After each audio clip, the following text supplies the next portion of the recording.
तो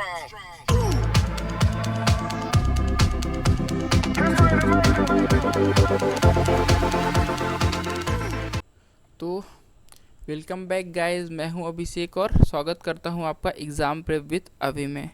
तो अपन ने यूनिट 1, यूनिट 2, यूनिट 3 है ना, यूनिट 4 के भी बहुत सारे टॉपिक कंप्लीट कर लिए हैं क्लाउड कंप्यूटिंग के। आज ही पीवी पर्पज से नहीं देखे हैं तो जाके देख लेना। तो इस वीडियो में अपन कंप्लीट करने वाले हैं क्लाउड कंप्यूटिंग सिक्योरिटी आर्किटेक्चर, है ना। क्लाउड कंप्यूटिंग सिक्योरिटी आर्किटेक्चर एक बहुत ही इंपॉर्टेंट टॉपिक है। इसी से मिलता जुलता एक टॉपिक पेपर में आता है, cloud computing reference security architecture. तो उसे भी देख लेना, है ना।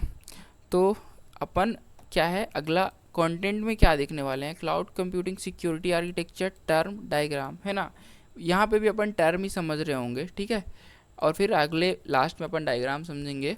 तो इसके टर्म्स देखते हैं। Cloud computing security architecture model is usually expressed in term of security control. सबसे पहला है, तो सिक्योरिटी कंट्रोल में क्या है, security control encompass technologies and processes, है ना। इकम्पोज क्या है, technologies and processes that should consider the location of each service provider, cloud provider and third party involve. Security control, इसके पास कंट्रोल होना चाहिए सर्विस प्रोवाइडर, क्लाउड प्रोवाइडर और third party involve होती है उनकी लोकेशन का, है ना। अब ट्रस्ट बाउंड्रीज क्या है, the different service and component diploid on the cloud. तो अलग अलग टाइप के, है ना, सर्विस कंपोनेंट होते हैं और जो कि डिप्लॉय होते हैं क्लाउड में, तो सबके ट्रस्ट की बाउंड्री होनी चाहिए कि सब पे ऐसा अंदर ट्रस्ट नहीं होना चाहिए। Standard interface and security protocols, है ना, ये यूज़ करनी चाहिए हमें स्टैंडर्ड वाले, जैसे कि SSL हो गया, IPsec हो गया, है ना, SFTP हो गया, LDAPS हो गया, है ना, SSH हो गया। कुछ को तो आप लोग जानते होंगे, SSL को तो जानते ही होंगे, है ना, SSH को भी जानते होंगे, SCP को भी जानते होंगे, है ना, SAML, OAuth, है ना। तो ये स्टैंडर्ड वाले हैं, तो इनको यूज़ करना चाहिए। अब technique use for token management, authentication and authorisation. Token management क्या होता है, टोकन मैनेजमेंट में जैसे अपन टोकन्स नहीं है, ऐसा एक्सेप्ट कुकीज़ होता है, टोकन्स है कि ऑथराइज कोई यूज़र है, एडमिन है, तभी कोई चीज़ वेबसाइट खुलेगी, तो ये सब टोकन मैनेजमेंट के थ्रू होता है। तो ऑथेंटिकेशन और ऑथराइजेशन के थ्रू होना चाहिए। इंक्रिप्शन मेथड कौन सी होनी चाहिए, including algorithm like 28 bit AES, है ना, DDES, और फिर RSA एंड ब्लोफिश, ये अपनी इंक्रिप्शन वाली मेथड्स होनी चाहिए।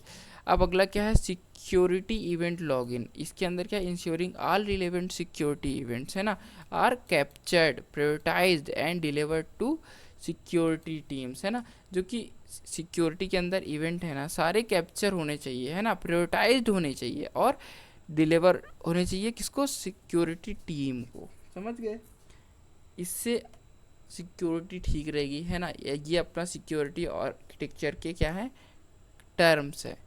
अब the security service consumed by cloud application, जो सिक्योरिटी सर्विस कंज्यूम की जाती है क्लाउड एप्लीकेशन में, वो क्या है, लॉजिकल लोकेशन, है ना, प्रोटोकॉल्स के थ्रू। फिर सर्विस फंक्शन इनपुट आउटपुट के थ्रू। कंट्रोल डिस्क्रिप्शन, है ना, ये एक्टर के थ्रू।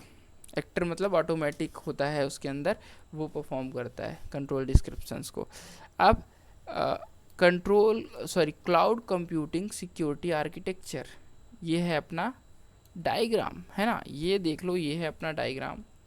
तो ठीक से देखना, है ना, जल्दबाजी की कोई बात नहीं है। इसके अंदर लेयर्स हैं, समझ रहे हो, प्लेटफॉर्म एंड इंफ्रास्ट्रक्चर सिक्योरिटी है, फिर उसके बाद एप्लीकेशन लेवल सिक्योरिटी है, फिर इंफॉर्मेशन सिक्योरिटी है ना, और फिर यूजर सिक्योरिटी मॉनिटरिंग है। तो देख रहे हो प्लेटफॉर्म इंफ्रास्ट्रक्चर सिक्योरिटी में क्या क्या है ना, इसमें पास है ना, no SQL API, message queue storage, फिर गेस्ट OS, है ना।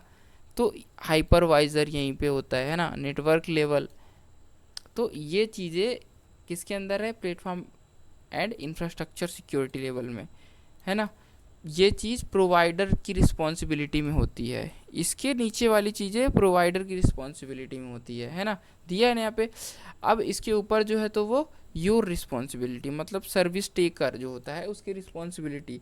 तो यहाँ पे क्या क्या है, एप्लीकेशन लेवल सिक्योरिटी, यहाँ पे एप्लीकेशन स्टैक होता है, मतलब एप्लीकेशन से कोई भी दिक्कत होगी तो तुम्हारी रिस्पॉन्सिबिलिटी है। सर्विस कनेक्टर्स, डेटाबेस स्टोरेज, है ना, फिर इंक्रिप्शन, है ना। रीसेट प्रोसेसिंग, अब की मैनेजमेंट नहीं कर पाओगे तो उस तुम्हारी गलती है, उसकी थोड़ी। ACL, लॉगिन, है ना।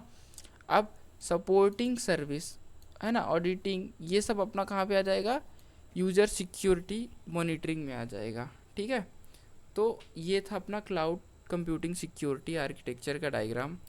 इसे एक बार ध्यान से पढ़ लेना, है ना, देख लेना, मेमोराइज कर लेना, दिक्कत होगी नहीं ज़्यादा। वैसे क्लाउड कंप्यूटिंग सिक्योरिटी आर्किटेक्चर यहीं पे ख़त्म हो गया है।